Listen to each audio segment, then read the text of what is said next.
Hello friends, welcome to Gowri's cook. இன்றைக்கி நம்ம இந்த பாலாக்கு கீரைன்னு சொல்லுவாங்க. இந்த கீரையை வச்சு பருப்பில் எப்படி போட்டு செய்கிறது அப்படிங்கிறத பார்க்கலாம். எல்லாத்துக்குமே தெரிஞ்சிருக்கும் அப்படின்னு நினைக்கிறேன். தெரியாதவங்க தெரிஞ்சுக்கிட்டோம். சரிங்களா? வாங்க என்ன பண்ணுறதுன்னு பார்ப்போம். நான் எனக்கு எவ்வளோ தேவையோ அவ்வளோ துவரம்பருப்பு எடுத்துருக்கேன். ஒரு 150 கிராம் நான் எடுத்துருக்கேன்னு வைங்களேன். 150 கிராம் துவரம்பருப்பு எடுத்து இப்போ நான் வேக வைக்க போகிறேன். இதில் கொஞ்சம் மஞ்சத்தூள் போட்டுக்கிறேன். விளக்கெண்ணெய் ஊற்றிக்கிறேன்.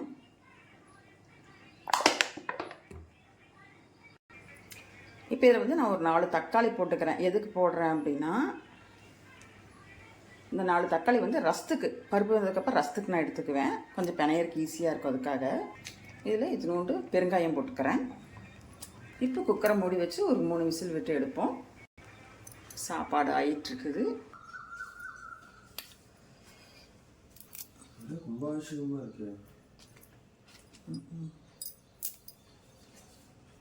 இந்த மாதிரி கீரையை பொடிப்படியாக கட் பண்ணி வச்சுக்கோங்க. நான் முழு கீரையுமே கட் பண்ணல, பாதி எடுத்து வச்சுட்டேன். பாதி இன்னொரு நாளைக்கு ஏதாவது ஒன்று செஞ்சுக்கலாம், நாளைக்கே அப்படின்னு சொல்லிட்டு. இப்போ பருப்பை எப்படி தாளிக்க போகிறோம் அப்படிங்கிறத பார்க்க போகிறோம். வடை சட்டி வச்சாச்சு. எண்ணெய் ஊற்றிக்கலாம். தேவையான அளவு ஊற்றிக்கோங்க. ஊற்றிட்டு வெங்காயம் நான் கொஞ்சம் உரித்து வச்சுருந்தேன். இந்த வெங்காயம் கொஞ்சம் உரித்து வச்சுருந்த வெங்காயம் இருக்குது. அதே நான் முழுசாக போட்டுக்கிறேன். நீங்கள் பெரிய வெங்காயம் வேணாலும் போட்டுக்கலாம், இல்லை சின்ன வெங்காயம் வேணாலும் கட் பண்ணி போட்டுக்கோங்க. நான் அப்படியே முழுசாக போட்டுட்டேன். அப்புறமா 4 பல் பூண்டு, பச்சை மிளகாய் ஒரு 4 கட் பண்ணி போட்டுருக்கிறேன்.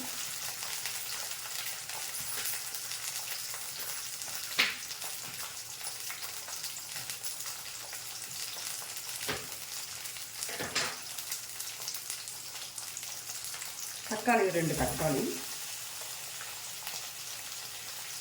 கொஞ்சம் சீரகம், மிளகு போட்டு அப்படியே வதக்கிடலாம்.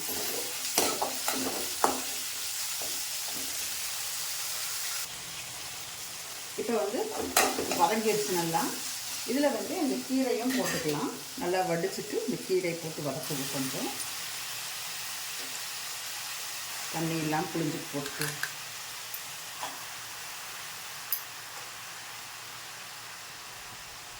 இப்போ இந்த மாதிரி செய்யறது ஏன் அப்படி செய்கிறோம் அப்படின்னா, தனியாக செஞ்சால் பிள்ளைங்க சாப்பிட மாட்டாங்க.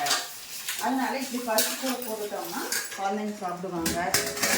அதனால தான் இதில் முட்டையும் போட்டு செய்வாங்க. அதையுமே நான் இன்னொரு நாளைக்கு அது ஒரு வீடியோவாக போடுறேன்.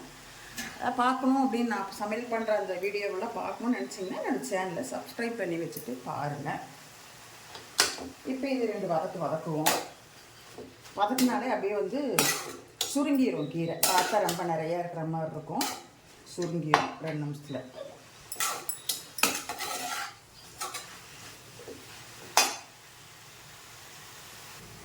பாருங்கள், போட்டப்போ கீரை எவ்வளோ நிறையா இருந்தது பாருங்கள். ஒரே நிமிஷம்தான் சுருங்கிடுச்சு அப்படியேமோ.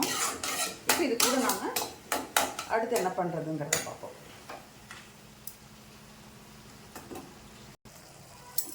இப்போ பருப்பு ரெடியாகிடுச்சு.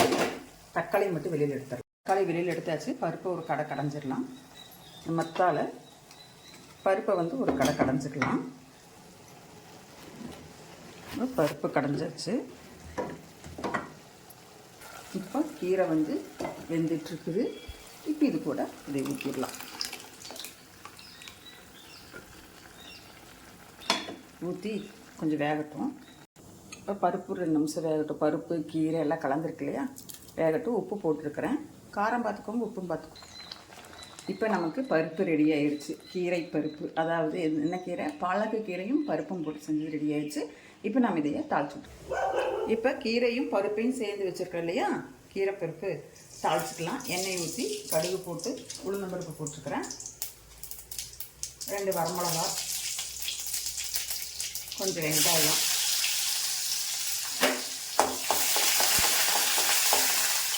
கருவேப்பிலை, கொத்தமல்லி போட்டு அலசி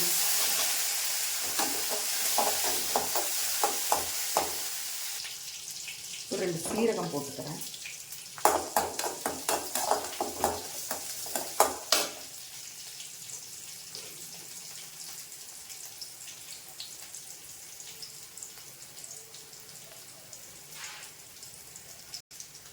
சுற்றி கொஞ்சம் வெந்தய பொடியும் போட்டுக்கிறேன். வெந்தயம் போடுறதுக்கு பதிலாக வெந்தய பொடி.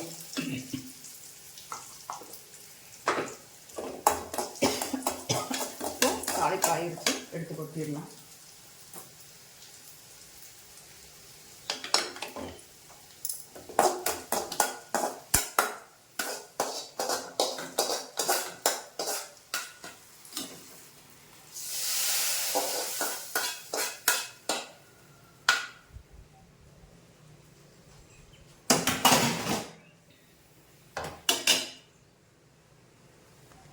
இப்போ இந்த பருப்பும் கீரையும் போட்டு, அதாவது அந்த பாலாக்கு கீரை போட்டு பருப்பு ரெடி ஆகிடுச்சு. நான் செஞ்சு காமிச்ச விதம் உங்களுக்கெல்லாம் பிடிச்சிருந்தது அப்படின்னா எனக்கு ஒரு லைக் பண்ணுங்கள், ஷேர் பண்ணுங்கள். அப்படியே கௌரிஸ் ஹோம் சேனலை சப்ஸ்கிரைப் பண்ணிவிட்டு பாருங்கள்.